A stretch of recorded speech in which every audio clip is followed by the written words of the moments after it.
ओम नमः शिवाय। हर हर महादेव। आज वैशाख माह के शुक्ल पक्ष की द्वादशी तिथि और मंगलवार है। आज मोहिनी एकादशी व्रत का पारण किया जाएगा। आज शाम 6:51 से त्रयोदशी तिथि शुरू हो जाएगी। तो भगवान भोले शंकर को समर्पित प्रदोष व्रत आज ही रखा जाएगा। यह मंगल प्रदोष व्रत है। इसमें भगवान शिव जी के साथ साथ हनुमान जी बाबा की पूजा भी अवश्य करनी चाहिए। तो यह थी छोटी सी जानकारी।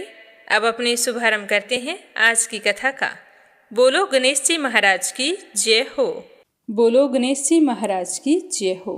एक गांव था जिसमें एक सेठ जी अपने परिवार के साथ रहा करते थे। सेठ जी का गांव के पास ही शहर में बहुत बड़ा कारोबार था। सेठ जी गणेश जी के परम भगत थे। वे पूरी श्रद्धा और विश्वास के साथ नियमित रूप से गणेश जी की पूजा किया करते थे। तो गणेश जी की कृपा से सेठ जी के घर में अन्न धन के भंडार सदैव भरे रहते थे। उनके जीवन में किसी भी प्रकार की कोई कमी नहीं थी। नित्य प्रतिदिन वो नियम से नदी पर स्नान करने जाते और आकर गणेश जी की पूजा करते, उन्हें भोग लगाते। गणेश जी की पूजा करने के बाद ही स्वयं भोजन किया करते थे। ये उनका रोजाना का नियम था। पर यह बात सेठानी जी को बिल्कुल भी अच्छी नहीं लगती थी। वो धार्मिक नहीं थी और ना ही भगवान में विश्वास रखती थी। सेठ जी को रोजाना ऐसा करने के लिए मना किया करती थी, लेकिन सेठ जी सेठानी की बात पर ध्यान नहीं देते थे। एक दिन की बात है, सेठानी सोचने लगी कि ये गणेश जी को इतना मानते हैं और कहते हैं कि सब कुछ गणेश जी भगवान ने दिया है और हमेशा इनकी पूजा करते हैं। पत्थर की पूजा करने से कुछ नहीं होता है। आज मैं गणेश जी को यहाँ से उठा लेती हूँ, फिर देखती हूँ कि वो गणेश जी की पूजा कैसे करेंगे और बिना पूजा किए कितने दिन भूखे रहेंगे। तो यह सोचकर सेठानी दूसरे दिन जब सेठ जी नदी पर स्नान करने के लिए जाते हैं तो पीछे से गणेश जी की मूर्ति को उठा लेती है और बगीचे में ले जाकर जमीन में दबा देती है। जब सेठ जी नदी पर से स्नान करके आते हैं तो देखते हैं कि मंदिर में गणेश जी की मूर्ति नहीं है। तो वो सेठानी से पूछते हैं कि गणेश जी की मूर्ति कहाँ गई, मंदिर में तो है नहीं। तो सेठानी बोली कि मुझे नहीं मालूम, आपको पता है कि मेरी इन सब चीज़ों में कोई रुचि नहीं है। तो सेठ जी परेशान होकर सारे घर में गणेश जी की मूर्ति को ढूंढने लगे, पर उन्हें मूर्ति नहीं मिली। सेठानी ने कहा कि आप भोजन कर लो और काम पर जाओ। तो सेठ जी ने कहा कि आज तक मैंने कभी भी गणेश जी को भोग लगाए बिना भोजन नहीं किया है, तो आज भी नहीं करूँगा। सेठ जी ने अन्न जल त्याग दिया और मन ही मन गणेश जी का स्मरण करने लगे। कहने लगे कि प्रभु, मुझे लगता है कि आप मुझसे नाराज हो गए हैं। मेरी ही पूजा पाठ में कोई कमी रह गई थी, इसीलिए आप मुझे छोड़कर कहीं चले गए हैं। हे भगवान, अगर मुझसे कोई गलती हो गई हो तो मुझे माफ़ करो और अपनी कृपा दृष्टि मुझ पर बरसाओ और मुझे दर्शन दो। सेठ जी ने पूरा प्रण कर रखा था कि जब तक मुझे गणेश जी दर्शन नहीं देंगे तब तक मैं अन्न जल ग्रहण नहीं करूँगा। तो इसी तरह पूरा दिन निकल गया। रात्रि में सेठ जी गणेश जी का स्मरण करते हुए सो गए। तो सेठ जी की सच्ची भक्ति से गणेश जी भगवान प्रसन्न हो गए और सेठ जी को सोए हुए नींद में दिखाई देने लगा जैसे गणेश जी भगवान एक चूहे के साथ खेल रहे हैं और चूहे को खाने के लिए लड्डू देते हैं। तो वह चूहा लड्डू लेकर उछलता कूदता हुआ बगीचे में चला जाता है और वहाँ जाकर ज़मीन को खोदने लगता है। वहीं पर वो लड्डू डाल देता है। तो अचानक से सेठ जी की नींद खुल जाती है। तो वो सोचने लगते हैं कि मुझे इस तरह का सपना क्यों आया। फिर खड़े होकर बगीचे में चले जाते हैं और उसी जगह को जाकर खोदते हैं जिस जगह को अपने सपने में चूहे को लड्डू दबाते हुए देखा था। तो जैसे ही थोड़ी सी मिट्टी हटाई तो हटाते ही एक कपड़े के अंदर लपेटे हुए गणेश जी महाराज की मूर्ति मिल गई। तो यह देखकर सेठ जी बहुत ही प्रसन्न हुए और मूर्ति को लाकर नहला धुलाकर मंदिर में विराजमान कर दिया और पूजा पाठ करने लगे। घंटी की आवाज़ सुनकर सेठानी की नींद खुल गई। तो वह उठकर आई कि सेठ जी को क्या हो गया है जो इस तरह रात में ही घंटी बजा रहे हैं। तो सेठानी उठकर मंदिर में आकर देखती है तो गणेश जी की मूर्ति वहाँ पर विराजमान थी और सेठ जी पूजा पाठ कर रहे थे। तो यह देखकर सेठानी को बड़ी ही हैरानी होती है और वह हाथ जोड़कर सेठ जी से माफ़ी मांगती है और गणेश जी को छिपाने वाली सारी बात सेठ जी को बता देती है। तो सेठ जी कहते हैं कि अब तो तुम्हें विश्वास हो गया होगा कि यह सब कुछ गणेश जी भगवान ने दिया है। तो सेठानी शर्मिंदा होते हुए कहती है कि मुझसे बहुत बड़ी गलती हो गई। आज के बाद मैं भी तुम्हारे साथ रोजाना नियम से गणेश जी भगवान की पूजा किया करूंगी। उसी दिन से सेठ और सेठानी प्रेम पूर्वक पूरे श्रद्धा भाव से गणेश जी भगवान की पूजा करने लगे। हे गणेश जी भगवान, जैसे आपने अपना आशीर्वाद सेठ जी पर बनाए रखा, उसी तरह सभी पर बनाए रखना। जो भी आपकी पूजा पाठ करके इस कथा को सुने, उसकी सारी मनोकामनाएं पूर्ण करना। बोलो गणेश जी भगवान की जय हो। तो आज सबसे पहले अपने सुनते हैं भगवान श्री हरि विष्णु के मोहिनी अवतार की कथा। इस कथा को एकादशी या फिर द्वादशी के दिन अवश्य सुनना चाहिए। भगवान का यह पहला अवतार है जो स्त्री रूप में लिया है। मान्यता है कि जो इस रूप के दर्शन या इसकी महिमा को सुनता है, उसका कल्याण निश्चित है। भगवान विष्णु जी ने अपना मोहक रूप धारण करके दैत्यों को अमृत पीने से रोक दिया था। यह अवतार भगवान श्री हरि विष्णु ने उस समय लिया जब समुद्र मंथन के दौरान असुरों की दृष्टि अमृत के कलश पर पड़ गई और उन्होंने अमृत का कलश छीन लिया, जिससे देवताओं का मन विषाद से भर उठा। तो सारे परेशान हुए देवता भगवान विष्णु जी की शरण में गए और अपनी रक्षा के लिए पुकार लगाई। तो देवताओं की करुण पुकार सुनकर भक्त वत्सल भगवान ने देवताओं से कहा कि तुम निश्चिंत रहो, मैं तुम्हारा कार्य अवश्य सिद्ध कर दूंगा। यह कहकर देवताओं को वहां से भेज दिया और इधर असुर आपस में लड़ने लगे कि अमृत का पान पहले कौन करेगा। सारे एक स्वर में कहने लगे कि पहले मैं पीऊंगा, दूसरा कहने लगा पहले मैं पीऊंगा। इस तरह लड़ाई कर रहे थे। तभी देवताओं का कार्य सिद्ध करने वाले भगवान विष्णु जी बहुत ही सुंदर स्त्री का रूप धारण किया। भगवान श्री हरि विष्णु के मोहिनी रूप का वर्णन करना असंभव है। वर्णन तो दूर की बात है, कल्पना करना भी संभव नहीं था। इतने सुंदर लग रहे थे। उनका शरीर नील कमल के समान श्याम और नयनों को अपनी ओर आकर्षित करने वाला था। सुंदर नयननेक्ष थे, रमणीय मुख, पतली कमर और अपनी ओर आकर्षित करने वाले लंबे लंबे बाल थे और भुजाओं में सुंदर बाजूबंद पहने हुए थे। तो इस तरह भगवान स्त्री रूप धारण करके उन दैत्यों की ओर जाने लगे। तो दैत्यों की नज़र मोहिनी रूप धारण किए हुए विष्णु जी के ऊपर पड़ गई।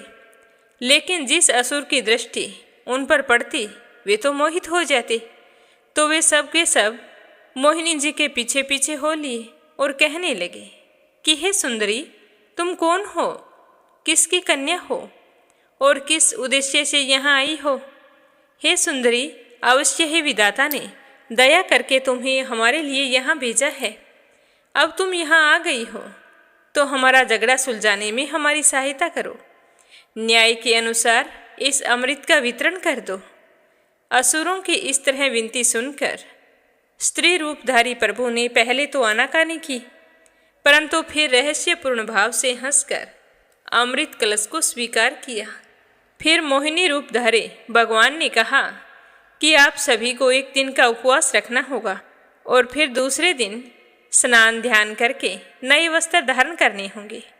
तो उन्होंने हाँ भरी, जैसा भगवान ने कहा था वैसा ही किया और फिर दूसरे दिन स्नान करके नए वस्त्र पहनकर पूर्व की ओर मुख करके कमल पर विराजमान हो गई। अब विष्णु जी तो अपने मोहिनी रूप से सबका मन अपने वश में कर लिया और दैत्यों को अटखेलियां दिखाते हुए देवताओं को अजर अमर करने वाला अमृत का पान करवाने लगे। उन क्रूर स्वभाव वाले दैत्यों को मोहिनी रूपधारी प्रभु से अत्यंत प्रेम हो गया। इसी कारण सारे असुर चुपचाप बैठे मोहिनी को ही देखते रहे। उन्होंने झगड़ा नहीं किया, क्योंकि उस समय वे केवल मोहिनी को ही पाना चाहते थे। उन्हें बिल्कुल भी ज्ञान नहीं था कि तुम्हारा अमृत देवताओं में बांटा जा रहा है।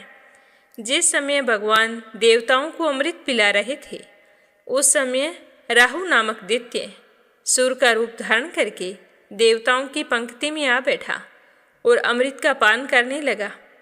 तो सूर्य और चंद्रमा ने उसको देख लिया और भगवान से कह दिया, तो भगवान को बहुत ही गुस्सा आया और उन्होंने उसी क्षण अपने सुदर्शन चक्र से राहु का सिर काट डाला, क्योंकि वह उस समय अमृत को कंठ से नीचे नहीं उतार पाया था और इसी कारण उसका मुख अमर हो गया और पितामह ने उसे ग्रह बना दिया। उसी वैर का बदला लेने के लिए राहु अमावस्या और पूर्णिमा दोनों पर हमला करता है। तो इस तरह देवताओं को प्रभु की कृपा मिली। अपनी प्रकृति के अनुसार भगवान से वैर रखने के कारण दैत्यों को अमृत से वंचित रहना पड़ा। जो भी भगवान को सच्चे हृदय से स्मरण करता है और उनके चरणों में अपने आप को समर्पित कर देता है, तो भगवान उसकी हर कदम पर रक्षा करते हैं। बोलो भगवान के मोहिनी अवतार की जय हो। अब अपने सुनेंगे राजा अम्बरीश की कथा, जो द्वादशी के दिन व्रत के पारण से पहले अवश्य सुननी चाहिए। बोलो विष्णु भगवान की जय हो। अगली कहानी सुनेंगे राजा अम्बरीश की। राजा अम्बरीश भगवान श्री हरि के परम भगत थे। उनके पास खूब धन दौलत था। सातों द्वीप, अचल संपत्ति और अतुल ऐश्वर्य के शासक होने के बाद भी इन सब चीज़ों को वो सपने के समान समझते थे। राजा अम्बरीश का मानना था कि जिस धन वैभव के लोभ में पड़कर मनुष्य घोर नरक में जाता है, वह केवल 4 दिन की चांदनी होती है। राजा अम्बरीश का भगवान श्री कृष्ण में और उनके प्रेमी साधुओं में परम प्रेम था। उन्होंने अपने मन को श्री कृष्ण के चरणों में और वाणी को भगवान के गुणों का गान करने में, हाथों को श्री हरि के मंदिर में मार्जन में और अपने कानों को भगवान की मंगलमयी कथा के सुनने में लगा रखा था। उन्होंने अपने नेत्रों को श्री हरि के विग्रह व मंदिरों के दर्शन में, नासिका को उनके चरण कमलों पर चढ़ी श्रीमती तुलसी की दिव्य गंध में और जीवा को भगवान के प्रति अर्पित निवेद प्रसाद में संलग्न कर दिया था। राजा अम्बरीश के पैर भगवान के क्षेत्र आदि की पैदल यात्रा करने में लगे रहते थे और वे सिर से भगवान श्री कृष्ण के चरण कमलों की वंदना किया करते थे। इस प्रकार उन्होंने अपने सारे कर्म यज्ञ पुरुष इंद्रियातीत भगवान के प्रति उन्हें सर्वात्मा एवं सर्वरूप समझकर समर्पित कर दिए थे और भगवत ब्राह्मणों की आज्ञा के अनुसार ही वे इस पृथ्वी पर शासन करते थे। तो इस तरह राजा अम्बरीश की अनन्य प्रेममयी भक्ति से प्रसन्न होकर भगवान ने उनकी रक्षा के लिए सुदर्शन चक्र को नियुक्त किया था, जो हमेशा राजा अम्बरीश की रक्षा के लिए तैयार रहता था। एक समय की बात है, राजा अम्बरीश अपनी पत्नी के साथ भगवान श्री कृष्ण की आराधना करने के लिए 1 वर्ष तक द्वादशी प्रधान एकादशी व्रत करने का नियम लिया था। व्रत की समाप्ति होने पर कार्तिक महीने में उन्होंने 3 रात का उपवास किया और एक दिन यमुना जी में स्नान करके भगवान श्री कृष्ण की पूजा करके पहले ब्राह्मणों को भोजन करवाया, फिर सुसज्जित गौएं उन ब्राह्मणों के घर भेज दी। इस तरह से ब्राह्मण देवताओं को अच्छी तरह खुश करके उनसे आज्ञा लेकर व्रत के पारण की तैयारी करने लगे। तो उसी समय ऋषि दुर्वासा वहां पर पहुंच गए, जो श्राप और वरदान देने में माहिर थे। ऋषि दुर्वासा को देखते ही अम्बरीश उठकर खड़े हो गए, आसन देकर उन्हें बैठाया और विविध सामग्रियों से उनके चरणों में प्रणाम करके भोजन के लिए प्रार्थना की। दुर्वासा जी ने राजा अम्बरीश की प्रार्थना स्वीकार कर ली और कहने लगे कि भोजन तो मैं करूँगा, पर पहले स्नान करके आऊँगा। तो वह नदी तट पर चले गए। वहाँ पर ब्रह्मा जी का ध्यान करते हुए यमुना के पवित्र जल में स्नान करते रहे और उधर राजा अम्बरीश के पारण का समय बीतता जा रहा था। द्वादशी केवल 1 घड़ी भर की शेष रह गई थी। तो राजा अम्बरीश तो धर्म संकट में पड़ गए। तो ब्राह्मणों से परामर्श करने लगे, कहने लगे कि ब्राह्मण देवताओं, ब्राह्मण को बिना भोजन करवाए स्वयं खा लेना और द्वादशी रहते पारण ना करना, दोनों में ही दोष है। इसीलिए आप मुझे ऐसा कोई उपाय बताओ जैसा करने में मेरी भलाई हो और मुझे पाप ना लगे। मुझे क्या करना चाहिए? तो सारे ब्राह्मण विचार करके कहने लगे कि श्रुतियों में ऐसा कहा गया है कि जल पी लेना भोजन करना भी है और नहीं करना भी है। इसीलिए इस समय तुम जल से पारण कर लो। तो ऐसा निश्चय करके मन ही मन भगवान का चिंतन करते हुए राजा अम्बरीश ने जल पी लिया और फिर दुर्वासा जी के आने का इंतजार करने लगे। दुर्वासा जी आवश्यक कर्मों से निवृत्त होकर यमुना तट से लौट आए। जब राजा ने आगे बढ़कर उनका अभिनंदन किया तब उन्होंने अनुमान से ही समझ लिया कि राजा अम्बरीश ने पारण कर लिया है, तो उन्हें गुस्सा आ गया। उस समय दुर्वासा जी बहुत भूखे थे, तो वो क्रोध से थर थर कांपने लगे और उन्होंने हाथ जोड़कर खड़े राजा अम्बरीश से कहा, अरे इसे देखो तो सही, यह कितना क्रूर है, धन के मद में मतवाला हो रहा है। भगवान की भक्ति तो इसे छू नहीं सकती। यह अपने आप को समर्थ मानता है, इससे बड़ा तो कोई है ही नहीं। इसने तो आज धर्म का उल्लंघन करके बड़ा अन्याय किया है। मैं यहाँ पर इनका अतिथि बनकर आया था, पर यह मुझे खिलाए बिना ही स्वयं भोजन कर लिया है। ये मेरे क्रोध से नहीं बच सकता। यह कहकर राजा अम्बरीश से कहने लगे कि जो गलती तुमने की है उसकी सजा तो तुम्हें भुगतनी पड़ेगी। मुझे भोजन करवाए बिना तुमने व्रत का पालन कैसे किया? इस तरह बोलते बोलते दुर्वासा ऋषि क्रोध से जल उठे। उन्होंने अपनी एक जटा उखाड़ी और जमीन पर डाल दी। उससे एक राक्षसी उत्पन्न हुई, तो ऋषि दुर्वासा ने उससे कहा कि राजा अम्बरीश को मार डालो। तो वह आग के समान जलती हुई हाथ में तलवार लेकर राजा अम्बरीश पर टूट पड़ी। परम पुरुष परमात्मा ने अपने सेवक की रक्षा के लिए पहले ही सुदर्शन चक्र को नियुक्त कर रखा था। तो जैसे आग क्रोध से गुर्राते हुए सांप को भस्म कर देती है, वैसे ही सुदर्शन चक्र ने दुर्वासा जी की कृत्या को जलाकर ढेर कर दिया। जब दुर्वासा जी ने देखा कि मेरी बनाई हुई कृत्या तो जल रही है और सुदर्शन चक्र मेरी ओर आ रहा है, तो वे भयभीत हो गए और अपने प्राणों को बचाने के लिए वहां से भाग निकले। अब आगे आगे ऋषि दुर्वासा और पीछे पीछे सुदर्शन चक्र। तो दुर्वासा ऋषि भागते भागते आकाश, पृथ्वी, अतल वितल आदि नीचे के लोक, समुंदर, लोकपाल और उनके द्वारा सुरक्षित लोकों में एवं स्वर्ग लोक तक पहुंच गए। पर सुदर्शन चक्र उनके पीछे लगा ही रहा। तो इस तरह चक्र को अपने पीछे लगा हुआ देखकर ऋषि दुर्वासा डर गए। जब ऋषि दुर्वासा को अपनी रक्षा करने वाला कोई भी दिखाई नहीं दिया, तो वो अपने प्राण बचाने के लिए देव शिरोमणि पितामह ब्रह्मा जी के पास गए और बोले कि पितामह, आप तो स्वयंभू हैं, आप इस तेजोमय चक्कर से मेरी रक्षा कीजिए। तो पितामह ने कहा कि दुर्वासा जी, मैं, शंकर जी, दक्ष, भृगु आदि प्रजापति, भूतेश्वर आदि सब जिनके बनाए नियमों में बंधे हैं तथा जिनकी आज्ञा शिरोधार्य करके हम लोग संसार का हित करते हैं, उनके भगत के द्रोही को बचाने में हम समर्थ नहीं हैं। जब पितामह ने इस प्रकार से दुर्वासा जी को निराश कर दिया, तो वो भगवान के चक्कर से डरे हुए कैलाशवासी भगवान शंकर की शरण में गई। तो शंकर जी से जाकर रक्षा की गुहार लगाई। तो शंकर जी ने कहा कि दुर्वासा जी, जिनसे पैदा हुए अनेकों ब्रह्मांडों में हमारे जैसे हजारों चक्कर काटते हैं, यह चक्कर उन्हीं विश्वेश्वर का शस्त्र है।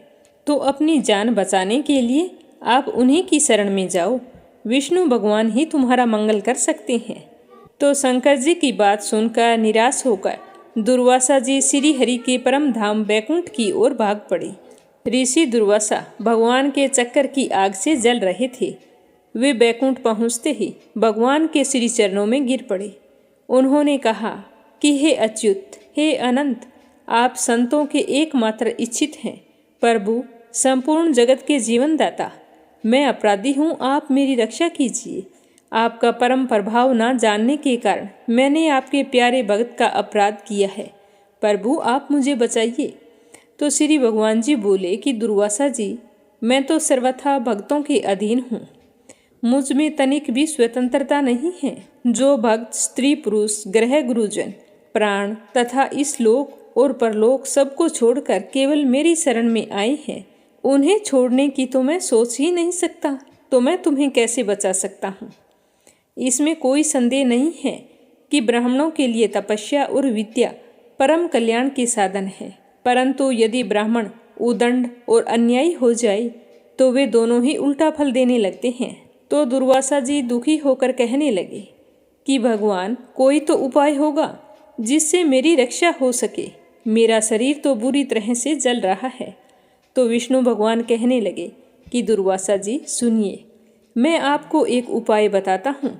जिसका अनिष्ट करने से आपको इस विपत्ति में आना पड़ा, आप उसी के पास जाइए और उनसे क्षमा मांगिए, तभी आपको शांति मिल सकती है।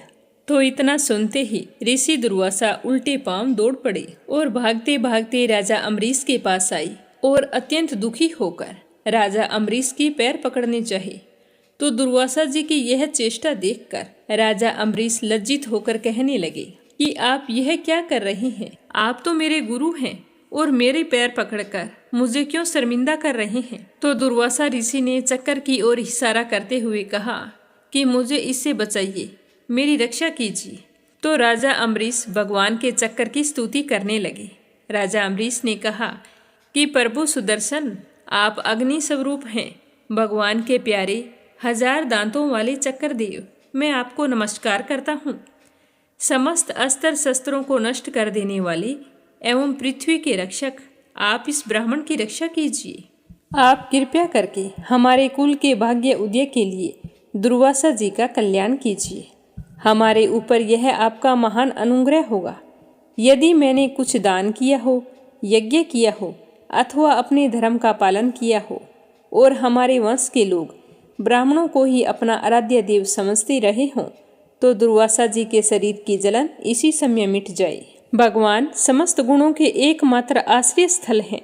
यदि मैंने समस्त प्राणियों की आत्मा के रूप में उन्हें देखा हो और वे मुझ पर प्रसन्न हों, तो दुर्वासा जी के हृदय की सारी जलन मिट जाए। जब राजा अम्बरीश ने सुदर्शन चक्कर की इस प्रकार स्तुति की, तो उनकी प्रार्थना से वह चक्कर शांत हो गया और दुर्वासा जी चक्कर की आग से मुक्त हो गए। उनका चित्त स्वस्थ हो गया और वे राजा अम्बरीश को अनेकों उत्तम आशीर्वाद देते हुए उनकी प्रशंसा करने लगे। दुर्वासा जी ने कहा कि धन्य है, आज मैंने भगवान के प्रेमी भक्तों का महत्व देखा। राजन, मैंने आपका अपमान किया, फिर भी आप मेरे लिए मंगल कामना कर रहे हैं। महाराज अम्बरीश, आपका हृदय करुणा भाव से परिपूर्ण है। आपने मेरे ऊपर महान अनुग्रह किया है। आपने मेरे अपराध को भुलाकर मेरी रक्षा की है। जब से ऋषि दुर्वासा के पीछे वो सुदर्शन चक्कर पड़ा था और वो अपने जीवन की रक्षा के लिए भाग रहे थे, तो सभी देवी देवताओं के पास जाकर राजा अम्बरीश के पास लौट कर आए। तब तक 1 साल का समय व्यतीत हो चुका था। फिर भी राजा अम्बरीश ने भोजन नहीं किया था। वे ऋषि दुर्वासा के लौटने का इंतजार कर रहे थे। तो उन्होंने दुर्वासा जी के चरण पकड़ लिए और उन्हें प्रसन्न करके विधि पूर्वक भोजन करवाया। तो यह देखकर दुर्वासा ऋषि बहुत ही खुश हुए। राजा अम्बरीश के गुणों की प्रशंसा करते हुए उनसे अनुमति लेकर आकाश मार्ग से प्रस्थान कर गए। इस तरह ऋषि दुर्वासा के प्रसन्नता पूर्वक चले जाने के बाद में राजा अम्बरीश ने अपने परिवारजनों के साथ बड़े ही प्रेम पूर्वक भोजन किया। कुछ साल बीतने के बाद में राजा अम्बरीश अपने ही समान भक्त पुत्रों पर राज्य का भार छोड़कर स्वयं वन में चले गए। वहाँ वे बड़ी ही धीरता के साथ आत्म स्वरूप भगवान में अपना मन लगाकर गुणों के प्रवाह रूपी संसार से मुक्त हो गए। भगवान श्री हरि विष्णु के परम भक्त राजा अम्बरीश की इस कथा को द्वादशी के दिन सुनने पर भगवान श्री हरि विष्णु बहुत ही प्रसन्न होते हैं और अपने भक्तों पर हमेशा अपना आशीर्वाद बनाए रखते हैं। बोलो विष्णु भगवान की जय हो। अब अगली कथा अपने सुनते हैं शनि देव और हनुमान जी बाबा की। कहा जाता है कि जो भी जातक हनुमान जी की पूजा करता है उसे शनि देव कभी भी परेशान नहीं करते। ऐसा क्यों है, यही बताया गया है इस कथा में। बोलो हनुमान जी बाबा की जय हो। बोलो शनि महाराज की जय हो। एक बार शनि देव को अपनी शक्तियों पर बहुत ही घमंड हो गया था। शनि देव को ऐसा लगने लगा था कि उनसे शक्तिशाली कोई भी नहीं है। उनकी दृष्टि मात्र से ही व्यक्ति के जीवन में उथल पुथल शुरू हो जाती है। तो शनि देव इसी मद में चूर होकर एक ऐसे स्थान पर पहुंच गए जहां हनुमान जी बाबा अपने प्रभु श्री राम की पूजा में लीन थे। भगवान श्री राम की भक्ति में डूबे हुए हनुमान जी को देखकर शनि देव ने उन पर अपनी वक्र दृष्टि डाल दी, लेकिन कोई प्रभाव नहीं हुआ। तो इससे क्रोधित होकर शनि देव ने हनुमान जी को ललकारते हुए कहा कि हे वानर, देख तेरे सामने कौन आया है। तो हनुमान जी ने शनि देव की ओर ध्यान नहीं दिया और अपनी भक्ति करते रहे। शनिदेव ने सभी प्रयास कर लिए, लेकिन हनुमान जी पर कोई असर नहीं हुआ। तो शनिदेव का क्रोध 7वें आसमान पर पहुंच गया। तनाव और गुस्से में आकर शनिदेव ने एक बार फिर प्रयास किया और कहा कि हे वानर, आंखें खोल। मैं शनिदेव तुम्हारी सुख शांति नष्ट करने के लिए आया हूँ। इस संसार में ऐसा कोई नहीं है जो मेरा सामना कर सके। शनिदेव को ये विश्वास था कि ऐसा करने से हनुमान जी भयभीत हो जाएंगे और बार बार क्षमा मांगेंगे, लेकिन ऐसा कुछ नहीं हुआ। बहुत प्रयास करने पर भी हनुमान जी ने बहुत ही सरल भाव से पूछा कि महाराज, आप कौन हैं? तो इस बात को सुनकर शनिदेव को और भी ज्यादा गुस्सा आ गया। तो शनिदेव हनुमान जी से कहने लगे कि मैं अभी और इसी समय तुम्हारी राशि में प्रवेश करने जा रहा हूँ, तब समझ में आ जाएगा कि मैं कौन हूँ। तो यह सुनकर हनुमान जी ने शनिदेव से कहा कि आप कहीं और जाएं और मुझे अपने प्रभु का स्मरण करने दे, बीच में इस तरह विघ्न ना डाले। तो शनिदेव को हनुमान जी की ये बात पसंद नहीं आई। उनका गुस्सा 7वें आसमान पर चढ़ गया। जैसे ही हनुमान जी ध्यान लगाने ही वाले थे, तो शनिदेव ने उनकी एक भुजा पकड़ ली और अपनी तरफ खींचने लगे। हनुमान जी को लगा जैसे उनकी भुजा को किसी ने दहकते अंगारों पर रख दिया हो। उन्होंने तुरंत एक झटके से अपनी भुजा शनिदेव की पकड़ से छुड़ा ली। इसके बाद शनि ने विकराल रूप धारण करके उनकी दूसरी बाह पकड़ने की कोशिश की। तो हनुमान जी को हल्का सा क्रोध आया और उन्होंने अपनी पूंछ में शनिदेव को लपेट लिया। फिर भी शनिदेव का अहंकार और क्रोध कम नहीं हुआ और गुस्से में हनुमान जी से कहा कि तुम क्या, तुम्हारे प्रिय श्री राम भी मेरा कुछ नहीं बिगाड़ सकते। तो इस बात पर हनुमान जी को अत्यंत क्रोध आ गया और उन्होंने अपनी पूंछ में लपेटे हुए शनिदेव को कभी पहाड़ों पर कभी वृक्षों पर खूब उठाया और पटका। इससे शनिदेव की हालत खराब हो गई। तो शनिदेव जोर जोर से दूसरों से मदद मांगने लगे, कहने लगे कि कोई मेरी मदद करो, रक्षा करो, इस वानर से मुझे बचाओ। लेकिन कोई भी देवता मदद के लिए आगे नहीं आया। तो इस तरह शनिदेव बहुत ही बेहाल हो गए थे।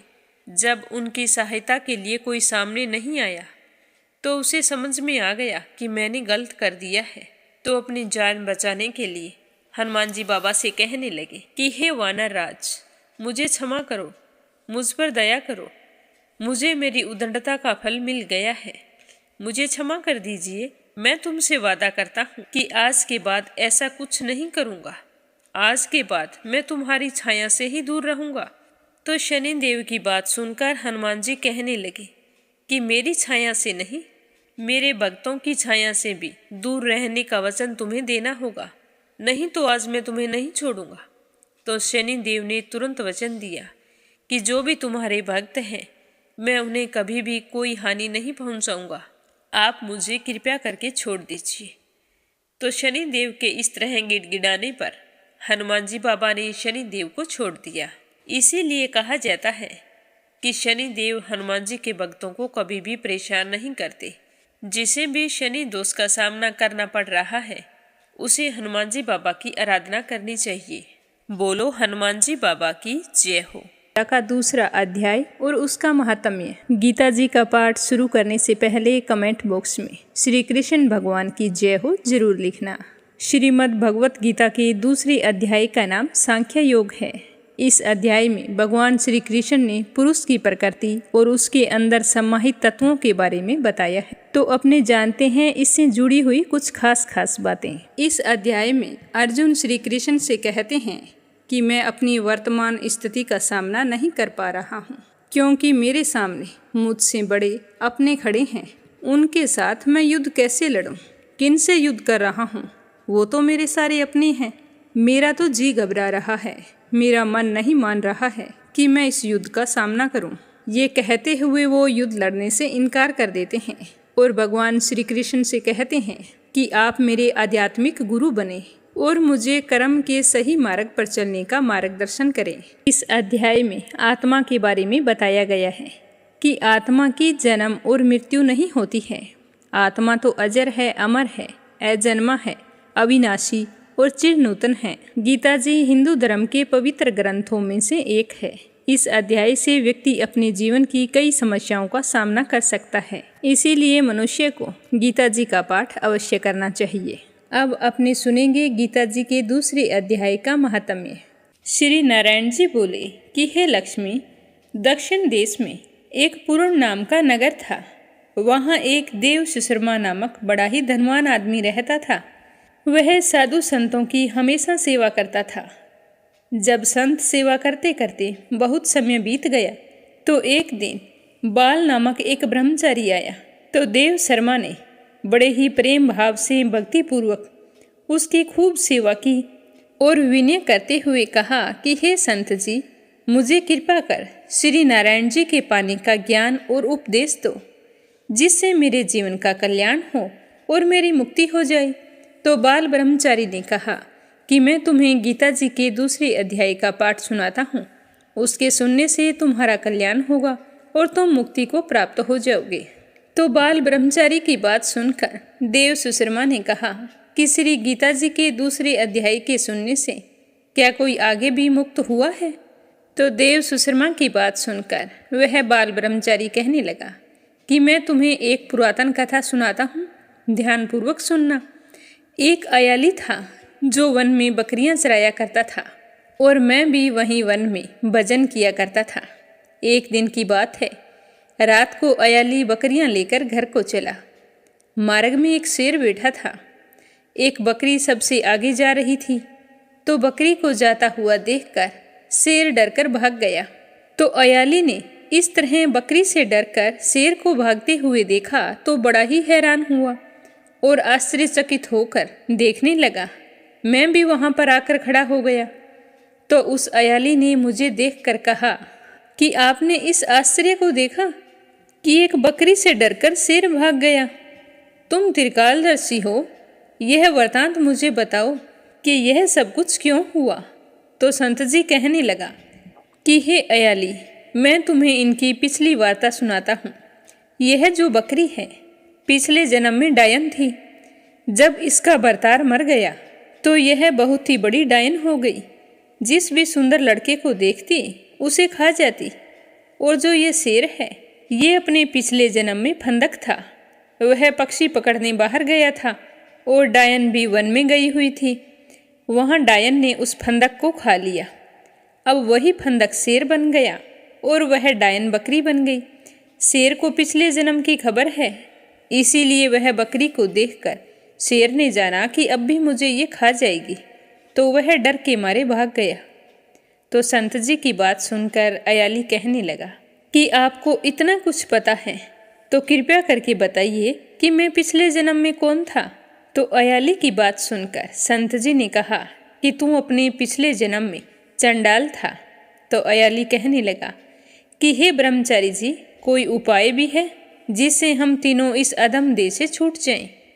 तो संत जी ने कहा कि मैं तुम तीनों का उद्धार करता हूँ। मैं एक वार्ता सुनाता हूँ, ध्यान से सुनना। प्रथम तो एक पर्वत की कंदरा में एक शिला थी। उस पर गीता जी का दूसरा अध्याय लिखा हुआ था। मैंने उन अक्षरों को उस शिला पर देखा। अब मैं तुम्हारे को मन, वचन और कर्म करके सुनाता हूँ। तुम ध्यान से सुनना। संत जी ने गीता जी के अक्षर सुनाए तो उसी समय आकाश से विमान आए और उन सब को विमान पर चढ़ाकर बैकुंठ लोक को ले गए। अधम देह से छूटकर देव देही पाई और देव सुशर्मा भी गीता ज्ञान को सुनकर मुक्त होकर देव देही पाकर बैकुंठ को गए।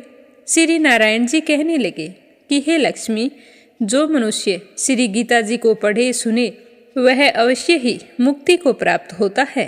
आज हमने गीता जी का दूसरा अध्याय और उसका महात्म्य सुना है। अब अपने सुनते हैं वैशाख मास महात्म्य में वर्णित 3 प्रेतों के उद्धार की कथा। बोलो विष्णु भगवान की जय हो। मध्य प्रदेश में एक धन शर्मा नाम का ब्राह्मण रहता था। उसमें पाप का लेस मात्र भी नहीं था। एक दिन वह कुछ आदि के लिए वन में गया। वहाँ उसने एक अद्भुत बात देखी। उसे 3 महाप्रेत दिखाई दिए जो बड़े ही दुष्ट और भयंकर थे। धन शर्मा उसे देखकर डर गया उन प्रेतों के केस ऊपर की ओर उठे हुए थे, लाल लाल आंखें थी, काले दांत थे और सूखा हुआ चिपका हुआ उनका पेट था। तो धन शर्मा उसे देखकर डर गया।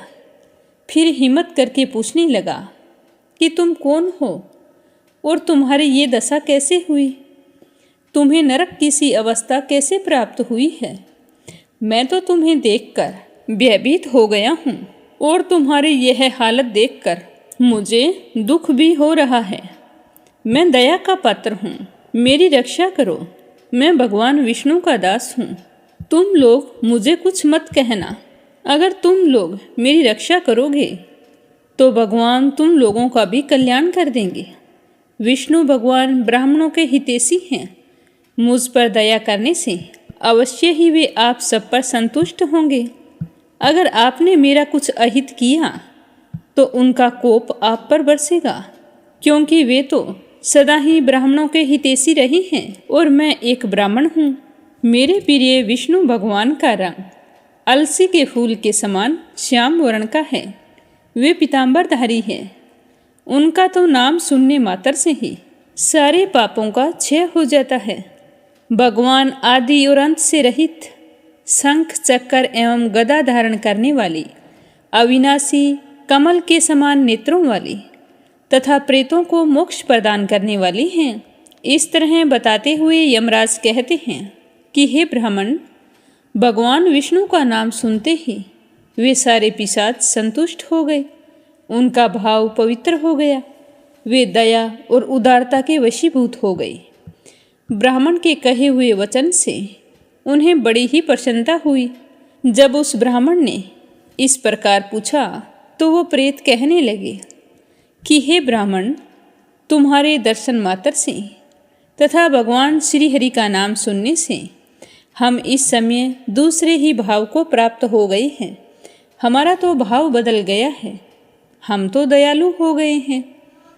वैष्णव पुरुष का समागम निश्चय ही पापों को दूर भगाता है, कल्याण से संयोग कराता है तथा शीघ्र ही यश का विस्तार कराता है।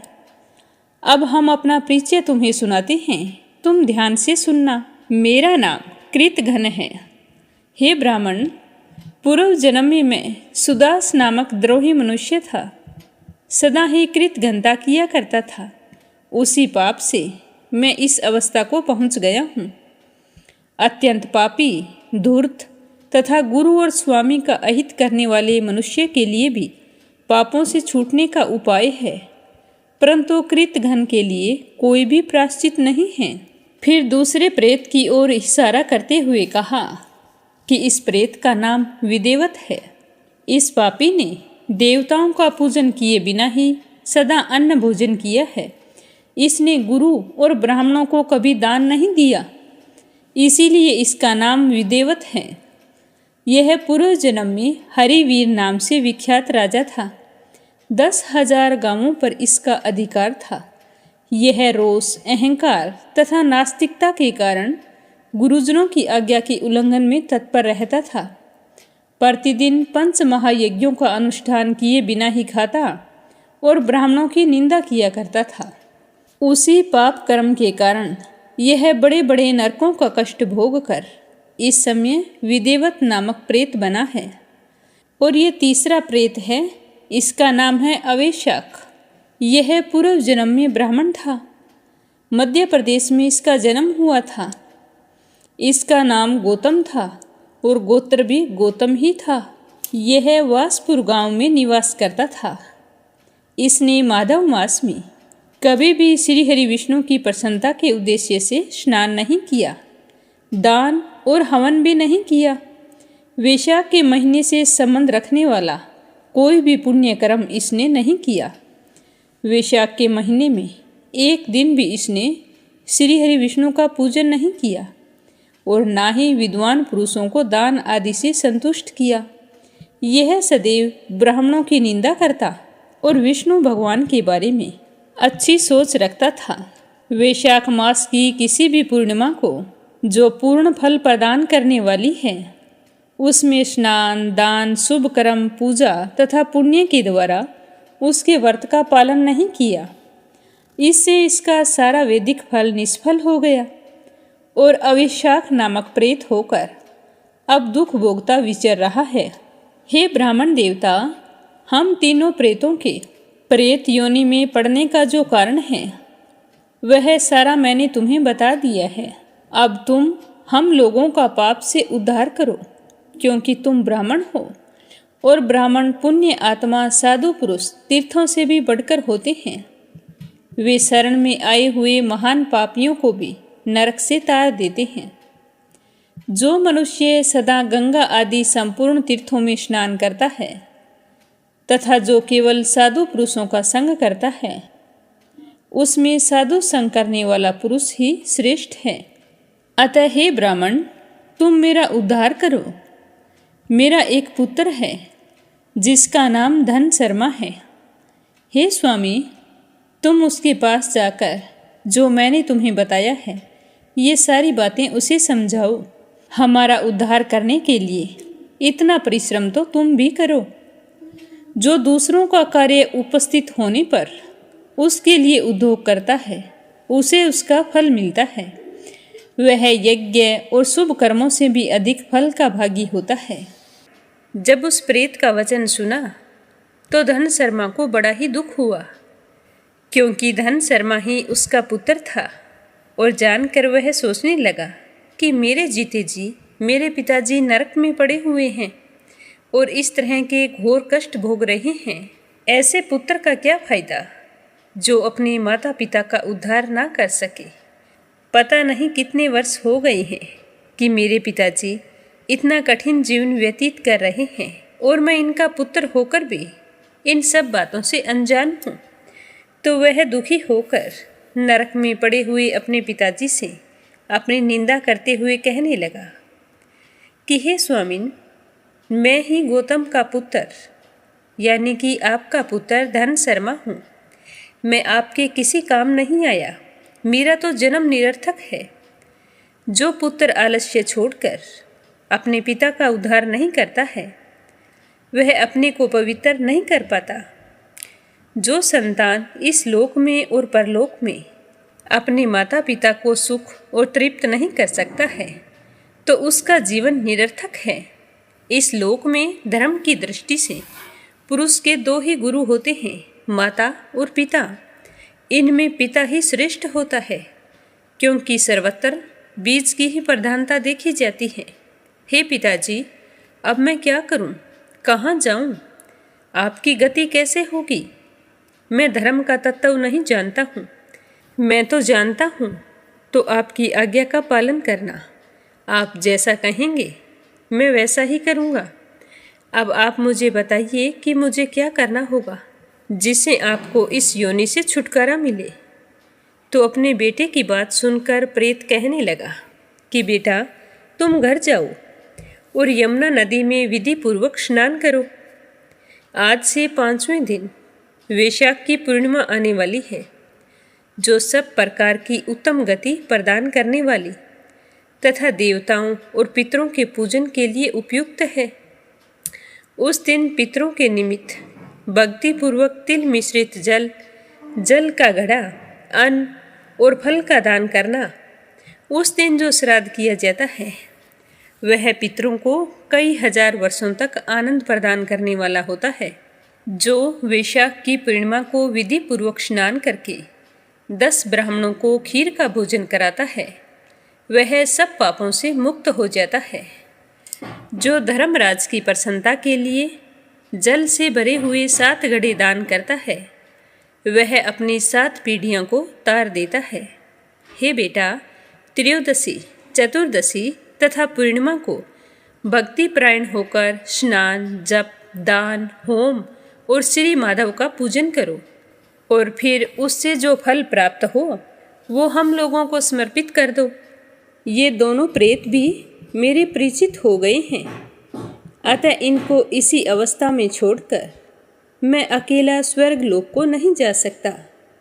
अब इन दोनों के पाप का अंत भी आ गया है। इस तरह बताते हुए यमराज कहते हैं कि हे ब्राह्मण, अपने प्रेत पिता की बात सुनकर धन शर्मा ने कहा कि हे पिताजी, जैसे आपने कहा है वैसा ही होगा। ऐसा कहकर वह श्रेष्ठ ब्राह्मण अपने घर चला गया। वहाँ जाकर उसने सब कुछ उसी तरह किया जैसे उसके प्रेत पिता ने बताया था।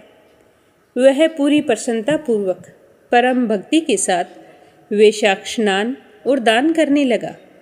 वैशाख की पूर्णिमा आने पर उसने आनंद पूर्वक भक्ति से स्नान किया और अनेकों तरह के दान किए। फिर उन सबको अलग अलग करके उनका पुण्य फल उन तीनों को प्रदान कर दिया। तो उस पवित्र दान के संयोग से वे तीनों प्रेत आनंद मगन होकर विमान पर बैठकर उसी क्षण धन शर्मा को धन्यवाद देते हुए स्वर्ग लोक को चले गए। ब्राह्मणों में श्रेष्ठ धन शर्मा भी श्रुति, स्मृति और पुराणों का ज्ञाता था। वह चिरकाल तक उत्तम भोग भोग कर अंत में ब्रह्मलोक को प्राप्त हुआ। वैशाख मास की पूर्णिमा परम पुण्यमयी और समस्त संसार को पवित्र करने वाली है और इसका महात्म्य बहुत ही पुण्यकारी है। मैंने संक्षेप रूप से इसका महत्व तुम्हें बतला दिया है। जो वैशाख मास में प्रातःकाल स्नान करके नियमों के पालन से विशुद्ध चित्त होकर भगवान श्री हरि विष्णु की पूजा करता है, वो ही पुरुष परम धन्य होता है और वही पुण्य आत्मा होती है तथा वो ही संसार में पुरुषार्थ के भागी होते हैं। जो मनुष्य वैशाख के महीने में सुबह सवेरे स्नान करके संपूर्ण यम नियमों से युक्त होकर भगवान लक्ष्मीपति की आराधना करता है, वह निश्चय ही अपने पापों का नाश कर डालता है। जो प्रातःकाल उठकर श्री विष्णु की पूजा के लिए गंगा जी के जल में डुबकी लगाते हैं, उन्हीं पुरुषों ने अपने समय का सदुपयोग किया है तथा वे ही मनुष्यों में धन्य तथा पाप रहित होते हैं। उनका जीवन सार्थक हो जाता है। और जो मूर्ख और अज्ञानी व्यक्ति वैशाख मास के महात्म्य को नहीं जानते हैं और ना ही इस महीने में स्नान दान करते हैं, उनका जीवन निरर्थक होता है। उसके पितर हमेशा अतृप्त रहते हैं, जिसके कारण उसे अपने जीवन में नाना प्रकार के कष्टों को भोगना पड़ता है। अतः हर मनुष्य को वैशाख मास की महिमा समझते हुए वैशाख स्नान करना चाहिए, दान पुण्य करना चाहिए। अब अपने सुनते हैं भागवत कथा का आगे का अध्याय। प्रेम भाव से सुनते रहिए। बोलो श्री हरि विष्णु भगवान के अनंत स्वरूपों की जय हो। श्री सुखदेव जी कहने लगे कि हे राजन, एक दिन नंद नंदन श्याम सुंदर वन में कलेवा करने के विचार से बड़े तड़के उठ गए और सिंगी बाजे की मधुर मनोहर ध्वनि से अपने साथी ग्वाल बालों की मन की बात जानते हुए उन्हें जगा लिया और बछड़ों को साथ लेकर वे वृज मंडल से निकल पड़े। भगवान श्री कृष्ण के साथ ही उनके प्रेमी सहस्त्रों ग्वाल बाल सुंदर छींके, बैंत, सिंगी और बांसुरी लेकर अपने अनेकों बछड़ों को आगे करके बड़ी प्रसन्नता से अपने घरों से चल पड़े। कान्हा जी ने भी ग्वाल बालों के अनगिनत बछड़ों में अपने बछड़ों को मिला दिया और जगह जगह पर बाल उचित खेल खेलते हुए विचरने लगे। वे सब के सब ग्वाल बाल कांची, घुघची, मणि और सोने के गहने पहने हुए थे। फिर भी उन्होंने वृंदावन के लाल पीले हरे फलों से, नई नई कोंपलों से, गुच्छों से, रंग बिरंगे फूलों और मोर पंखों से तथा गेरू आदि रंगीन धातुओं से अपने आप को सजा लिया। उस समय वे बड़े ही मनोहर लग रहे थे। कोई किसी का छींका चुरा लेता तो कोई किसी की बैंत या बांसुरी चुरा लेता। जब उन वस्तुओं के स्वामी को पता चलता तब उन्हें लेने वाला किसी दूसरे के पास दूर फेंक देता, दूसरा तीसरे के पास और तीसरा चौथे के पास, और फिर हंसते हुए लौटा देते। इसी तरह वो खेल रहे थे। यदि श्याम सुंदर श्री कृष्ण वन की शोभा देखने के लिए कुछ आगे बढ़ जाते तो पहले मैं छूऊंगा, इस प्रकार आपस में होड़ लगाकर सारे के सारे उनकी ओर दौड़ पड़ते और कान्हा जी का स्पर्श करके बड़े ही आनंद मगन होते रहते। कोई बांसुरी बजा रहा था तो कोई सिंगी फूंक रहा था, कोई भंवरों के साथ गुनगुना रहा था और कोई कोयलों के स्वर में स्वर मिलाकर कुहू कुहू कर रहा था। एक और कुछ ग्वाल बाल आकाश में उड़ते हुए पक्षियों की छाया के साथ दौड़ लगा रहे थे, तो कुछ हंसों की चाल की नकल करते हुए उनके साथ सुंदर गति से चल रहे थे। कोई बगुले के पास उसी के समान आंखें मूंद कर बैठे थे, तो कोई मोरों को नाचते देखकर उन्हीं की तरह नाच रहे थे। कोई बंदरों की पूंछ पकड़कर खींच रहा था, तो कोई उनके साथ इस पेड़ से उस पेड़ पर छलांग लगा रहा था। कोई बंदरों के साथ उनकी तरह मुंह बना रहा था, तो कोई उनके साथ एक डाल से दूसरे डाल पर छलांग लगा रहा था। बहुत से ग्वाल बाल तो नदी के कछार पर छप का खेल खेल रहे थे और उसमें फुदकते हुए मेंढकों के साथ स्वयं भी फुदक रहे थे। कोई पानी में अपनी परछाई देखकर उसकी हंसी कर रहा था और कोई अपने शब्द की प्रतिध्वनि को ही बुरा भला कह रहे थे। भगवान श्री कृष्ण ज्ञानी संतों के लिए स्वयं ब्रह्मानंद के मूर्तिमान अनुभव है। दास्य भाव से युक्त भक्तों के लिए वे उनके आराध्य देव परम ऐश्वर्यशाली परमेश्वर हैं और माया मोहित विषांतों के लिए वे केवल एक मनुष्य बालक हैं। उन्हीं भगवान के साथ वे महान पुण्य आत्मा ग्वाल बाल की तरह खेल खेल रहे थे। वह उन बच्चों का सौभाग्य था जो भगवान के साथ ही स्वर्ग लोक से आए थे और तरह तरह के रूप धारण कर रखे थे। जिन योगियों ने बहुत जन्मों तक श्रम और कष्ट उठाकर अपनी इंद्रियों और अंतःकरण को वश में कर लिया था, उनके लिए भी भगवान कान्हा जी के चरणों की रज असंभव थी और उन वृक्षवासी ग्वाल बालों की आंखों के सामने रहकर वही कान्हा जी तरह तरह की लीलाएं कर रहे थे। तो इससे अधिक सौभाग्य की महिमा के बारे में क्या कहा जाए। कहते हैं कि उसी समय अगासुर नाम का एक महान दैत्य आ धमका। उसे श्री कृष्ण और ग्वाल बालों की सुखमयी क्रीड़ा देखी नहीं गई। उसके हृदय में जलन होने लगी। वह दैत्य इतना भयानक था कि अमृत पान करके अमर हुए देवता भी उससे अपने जीवन की रक्षा करने के लिए चिंतित रहा करते थे और इस बात की बाट देखते रहते थे कि किस प्रकार से इसकी मृत्यु का अवसर आएगा। ना जाने वह समय कब आएगा जब हम इससे निर्भय होकर विचरेंगे। अगासुर पूतना और बकासुर का छोटा भाई था तथा कंस का भेजा हुआ था। वह श्री कृष्ण, सुदामा आदि ग्वाल बालों को देखकर मन ही मन सोचने लगा कि यही मेरे सगे भाई और बहन को मारने वाला है। आज मैं इन ग्वाल बालों के साथ साथ इसे भी मार डालूंगा। आज किसी भी कीमत पर इसे जिंदा घर नहीं जाने दूंगा। जब ये सब मरकर मेरे उन दोनों भाई बहन के मृत तर्पण की तिलांजलि बन जाएंगे, तब वृक्षवासी अपने आप मरे जैसे ही हो जाएंगे। संतान ही प्राणियों के प्राण होती है। जब प्राण ही नहीं रहेंगे तब शरीर कैसे रहेगा। इन सब की मृत्यु से सारे वृक्षवासी अपने आप मर जाएंगे। इस तरह कहकर वह ठट्ठा कर हंसने लगा।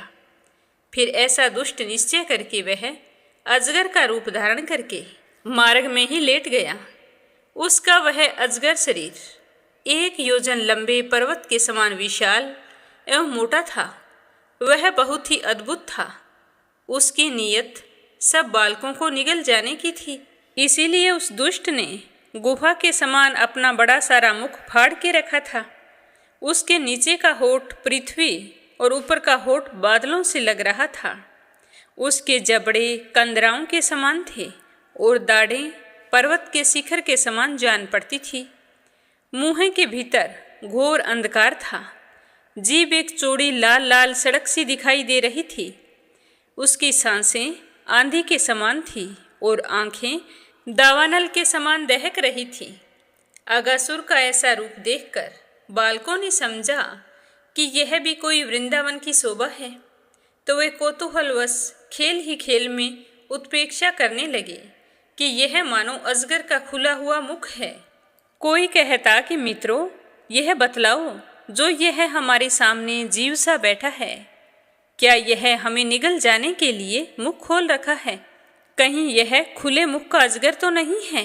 तो दूसरा कहने लगा कि सचमुच सूर्य की किरणें पड़ने से ये बादल लाल लाल हो गए हैं। वे तो ऐसे मालूम पड़ते हैं मानो ठीक ठीक इसका ऊपरी होठ हों, और उन्हीं की बादलों की परछाई से जो नीचे की भूमि लाल लाल दिखाई दे रही है वह ऐसे लग रहा है जैसे अजगर के नीचे का होठ हो।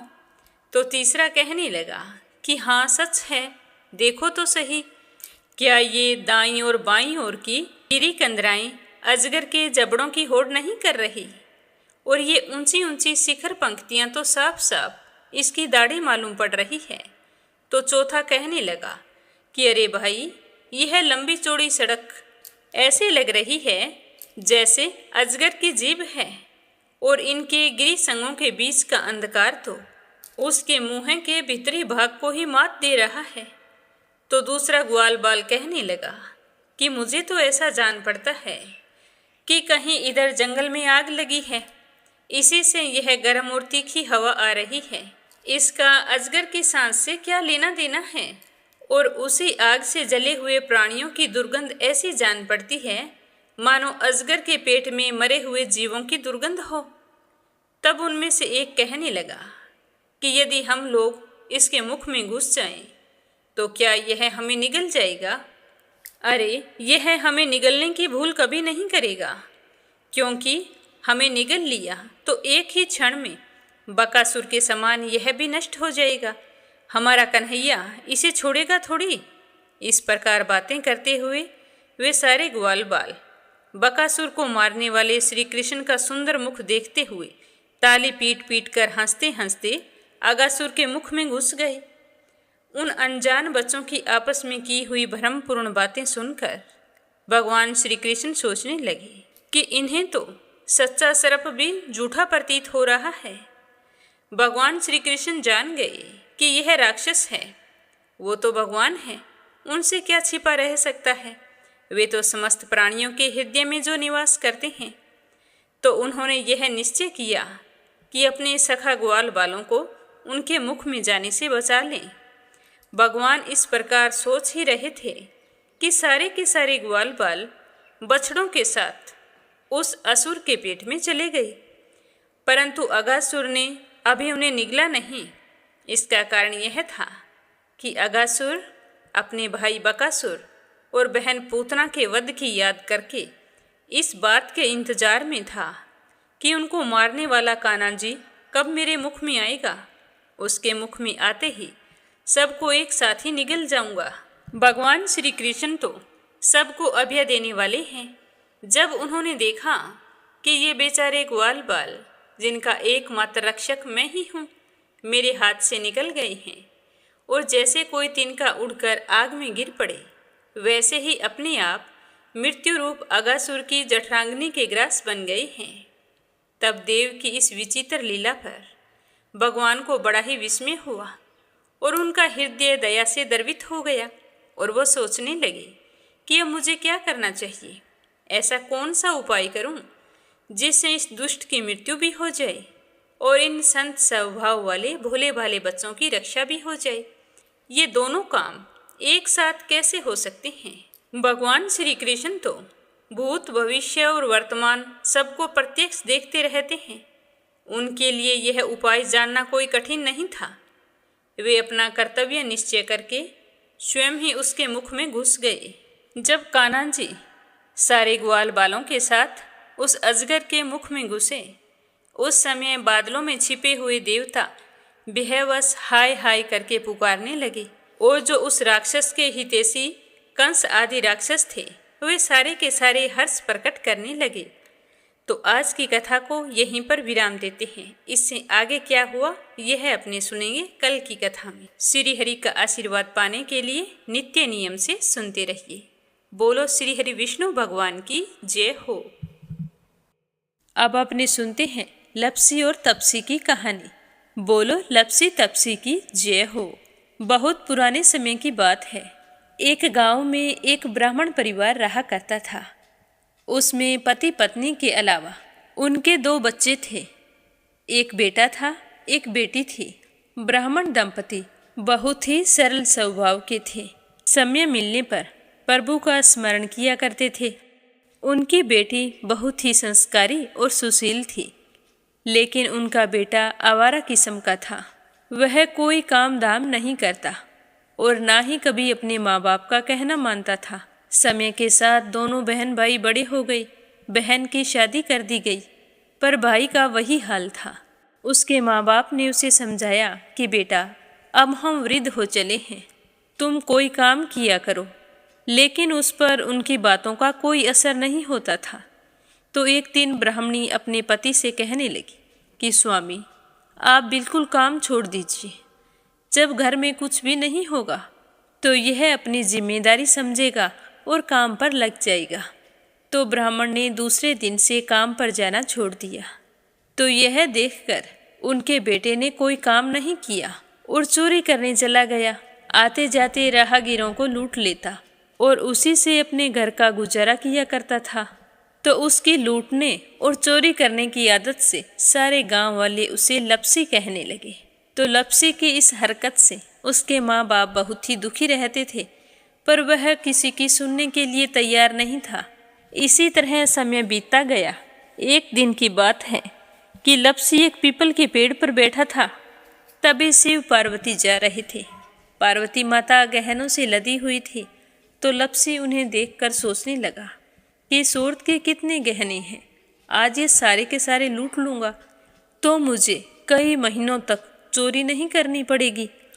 तो वह लूटने के इरादे से पीपल की ओट में होकर बैठ गया। जैसे ही शिव पार्वती वहाँ से जाने लगे तो लपसी एकदम से शिव पार्वती के सामने आकर कहने लगा कि जल्दी से जितने सारे गहने पहन रखे हैं उतार दो। तो पार्वती माता कहने लगी कि तुम चोरी क्यों करती हो, तुम्हें पता है चोरी करना पाप है। तो लपसी कहने लगा कि क्या करूं, घर पर मेरे माँ बाप हैं, मेरी एक भांजी है, उनके लिए दोनों समय भोजन की व्यवस्था कहाँ से करूं, मुझे कोई काम तो आता नहीं है। तो लपसी की बात सुनकर पार्वती माता कहने लगी कि तुम जो चोरी करके पाप करते हो, इस पाप का भागी कौन बनेगा।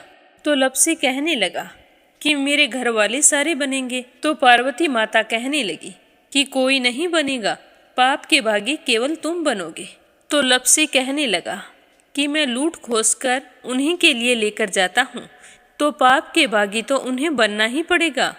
तो लपसी की बात सुनकर पार्वती माता ने हंसकर कहा कि हम यहीं पर बैठे हैं और तुम अपने घर जाओ, अपने घर वालों से पूछो कि कोई तुम्हारे पाप का भागी बनेगा क्या। तो यह सुनकर लपसी भागा भागा अपने घर आया और अपनी माँ के पास गया और कहने लगा कि माँ, मैं चोरी करके लाता हूँ, राह चलते राहगीरों को लूटता हूँ, तुम्हारे लिए ही तो करता हूँ। तो तुम मुझे एक बात बताओ, चोरी करने से जो पाप लगता है तो आप मेरे पाप के भागी बनोगे। तो लपसी की बात सुनकर उसकी माँ कहने लगी कि बेटा, मैंने तो तुमसे नहीं कहा कि तुम चोरी करके लाओ, तुम कमा कर लाओ, हमें तो 2 वक्त की रोटी चाहिए, मैं तो तुम्हारी पाप की भागी नहीं बनूंगी। तो माँ के मुंह से इस तरह की बात सुनकर लपसी तो हैरान हो गया। फिर वह अपने पिताजी के पास गया और जाकर कहने लगा कि पिताजी, मैं जो कुछ भी लूट खोस के लाता हूँ वो आपके लिए ही तो लाता हूँ। देखो मैंने लूट कर कितना धन इकट्ठा कर लिया है, कितने ऐशो आराम हैं तुम्हारे। अगर मैं चोरी नहीं करता तो क्या ये सब हमें मिलता। पिताजी, मैं तुमसे एक बात पूछता हूँ कि चोरी करने से पाप लगता है, तो उस पाप में आप मेरे भागीदार बनोगे क्या। तो लपसी की बात सुनकर उसके पिताजी कहने लगे कि बेटा, मैंने नहीं कहा कि तुम चोरी करके लाओ, तुम कमा कर लाओ, मैं तुम्हारे पाप का भागी नहीं बनूंगा। तो माँ बाप के मुंह से इस तरह की बात सुनकर वह बहुत ही उदास हुआ और सोचने लगा कि मैं कितने महीनों से चोरी कर रहा हूँ, ना जाने मुझ पर कितना पाप चढ़ गया है, और ये तो बोल रहे हैं कि पाप के भागी हम नहीं बनेंगे, तो अब क्या होगा। तो वह बड़े ही दुखी मन से शिव पार्वती से मिलने के लिए चल पड़ा। जैसे ही घर से बाहर निकलने लगा तो उसकी छोटी सी भांजी दरवाजे पर खेल रही थी। उसे पता नहीं था कि पाप पुण्य क्या होता है। तो वो कहने लगी कि मामा, पाप की भागी मैं बनूंगी। तो उसके इस तरह कहते ही लपसी ने उसे गोद में उठाया और चल पड़ा।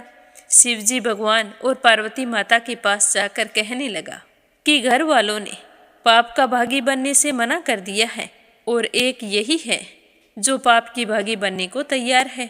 फिर लप्सी बड़े ही दीन स्वर में कहने लगा कि हे भगवान, मैं समझ गया हूँ कि चोरी करना पाप है।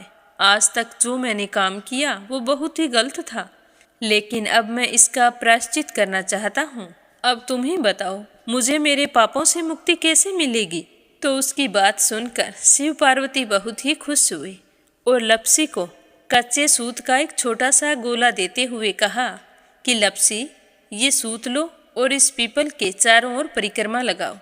जब यह सूत समाप्त हो जाएगा तब तुम्हारे सारे पाप नष्ट हो जाएंगे। तो यह सुनकर लप्सी बहुत ही खुश हुआ।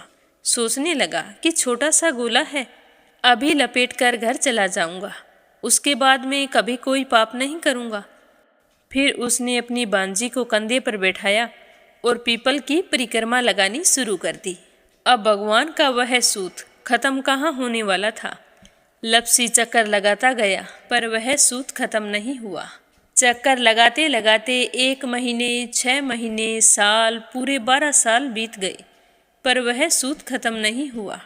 12 साल बाद एक बार फिर शिव पार्वती जी वहाँ से गुजर रहे थे तो पार्वती माता ने कहा कि स्वामी, चलो लप्सी को चलकर देखते हैं। तो शिवजी कहने लगे, वो चोरी करने वाला, लूटने वाला कब का चला गया होगा?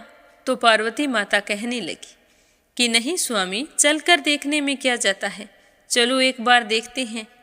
तो शिव पार्वती जी जैसे ही पीपल वृक्ष के पास आए तो देखा कि लप्सी तो अब भी चक्कर लगा रहा है। वहाँ चारों ओर गहरी खाई हो गई है और लप्सी की बड़ी बड़ी दाढ़ी, मूंछें, नाखून बढ़ गए हैं। तो यह देखकर पार्वती माता ने कहा कि देखो स्वामी, आप तो कह रहे थे कि वो कब का ही चला गया, देखो इसके मन में सच्ची भक्ति है। तो पार्वती की बात सुनकर शिवजी ने कहा कि चलो अभी देख लेता हूँ। तो यह कहकर शिवजी ने एक सोने का कड़ा लप्सी के आगे फेंक दिया। तो लप्सी ने झट से उसके ऊपर पैर कर लिया। फिर अचानक से उसका ध्यान शिव पार्वती जी की ओर गया तो वो हाथ जोड़कर कहने लगा कि भगवान, अब तो मेरे पाप समाप्त हो गए होंगे, आप मुझे यहाँ से जाने की आज्ञा दीजिए। आपका यह सूत अभी तक खत्म नहीं हुआ है।